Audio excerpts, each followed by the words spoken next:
तो वही रोज रोज हम लोग बताए कई चीज़ तो बताए।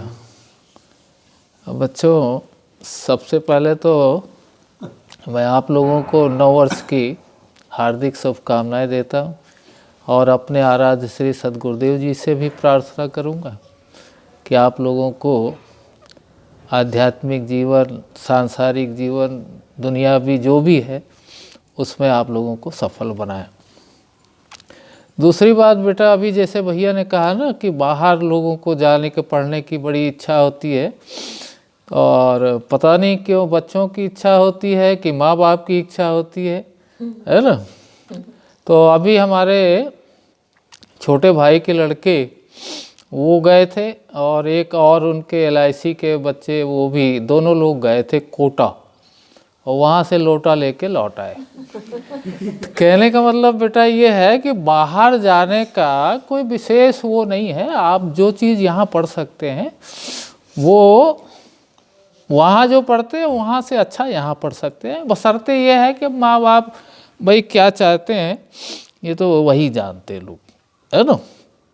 दूसरी बात ये है बच्चों कि जैसे आप ही लोग हैं, कम बच्चे आते हैं, कोई दिक्कत नहीं है।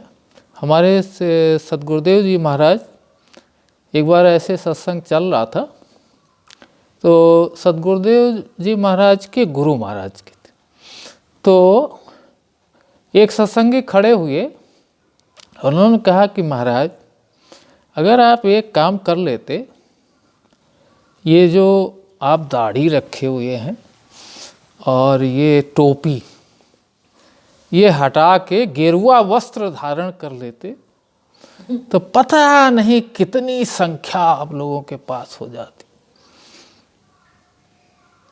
अरे हजारों करोड़ों की भीड़ आपके पास जमा हो जाएगी साहब। तो महाराज जी ने सुना, आंखों में आंसू भर के कहते हैं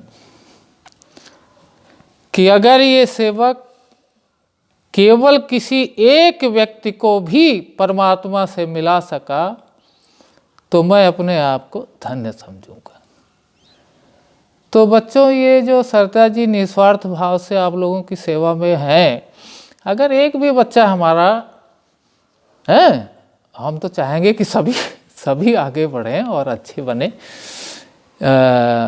तो सरता जी का यही मेल है भाई, इनको क्या लेना देना है, लेकिन ये हमेशा इसी सोच में पड़ी रहती है। इनकी एक ये बीमारी समझ लो चाहे अच्छाई समझ लो कि ये सोचती रहती हैं कि बच्चे हमारे जो सत्संग में आते हैं कैसे आगे बढ़ें और उनमें अच्छे गुण पैदा हों, है ना। तो ये इसका क्या कहा जाएगा, लोग तो पागल ही समझते हैं। ऐसे लोगों को तो ज़्यादातर लोग कहते हैं ये कौन सा काम है भाई ये जो करते हैं।